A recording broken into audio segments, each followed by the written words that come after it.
I'm so done with SAO. The show takes itself way too seriously. Not even the show. The people in the game take themselves way too seriously. Like they're acting like they're going to die. This isn't Sword Art Online anymore. This is Gun Gale. You're just going to die and come back. Sure, you might lose some stuff, but you're acting like you're going to really die. I don't understand them.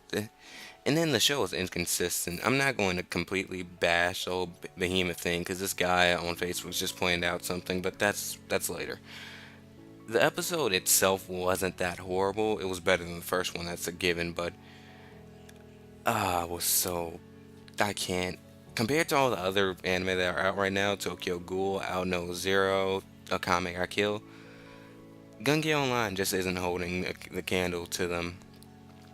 Like Uh, the action in the episode, I guess that was pretty decent if I didn't have to deal with crappy writing the entire time. Especially the whole little, he's strong enough to smile on the battlefield. What kind of bull is that? Nobody, I don't even understand. And the guns are so inconsistent. Like they're curving at one point, the bullets are curving at one point, and they're not at another. Why? I don't understand. And I can't eat. I'm trying to tell the entire time if there's bullet drop, but sometimes her crap. I can't remember what it's called. Reticle. I can't. Whatever it's called. It's not even placed. I can't tell where it's placed sometimes, so I can't tell if she's aiming directly at the head. And if she's 1,500 meters away, there should be a lot of bullet drop for a sniper, unless she's Vanu. But even Vanu on Planet Side 2 have bullet drop on their snipers. I don't understand. Uh, And then, how is she running so fast holding a sniper? I understand a minigun's heavy, but so is a sniper. The sniper should be weighing her down. And the people that she was working with, okay, that whole little one guy flirting with her, that was just awkward. I wanted to forward past that. I didn't, but I really wanted to. It was just weird. It was unnecessary. The behemoth guy was an idiot. He was standing outside, like he was standing out in the open like he's a tank. What idiot in any game stands out in the open? Even if you do have a lot of HP, even if you do have a heavy gun, you don't stand in the open. I play shooters all the time. Nobody does that unless they're new to the game. And this guy is supposed to be some hack's bodyguard. What? And he just stands out in the open. How hasn't he died yet? It's overhyping Xenon. I don't understand that. One thing about Cena now that I think about it, the animation when she was running up the stairs, that was actually pretty nice. But I got thrown off by her mentioning, "Oh, he's strong enough to smile on the battlefield." I got thrown off by that again, but that's not the point. Behemoth with his little minigun and standing on the open and curving bullets sometimes, sometimes not. Like all their guns were doing that. Why were they showing the bullet trails before they came? That's kind of lame. It's giving too much of an edge. You need to be able to dodge a bullet without having to see. Like, what game does that? It's really weird mechanic, and I don't like it. It's lame to me. I don't like it. Somebody might, I mean, it might sound like I'm just nitpicking at the anime, but it's just not good to me.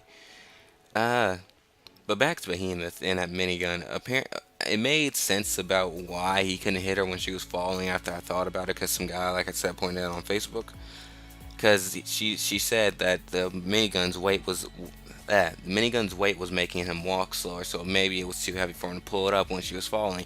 Because when a person's falling, they can't change their direction much, nor when they're moving. If they're moving, all you have to do is aim ahead of them. If you played any shooter, you learn this. You aim ahead of the person. If they move spastically, you wait, try to find. Well, you don't have to wait. You can still try to follow them, but you're supposed to aim ahead of them. And if they're falling, you aim below them and keep moving lower and lower, so that when the bullets actually reach them, it hits them instead of going above them.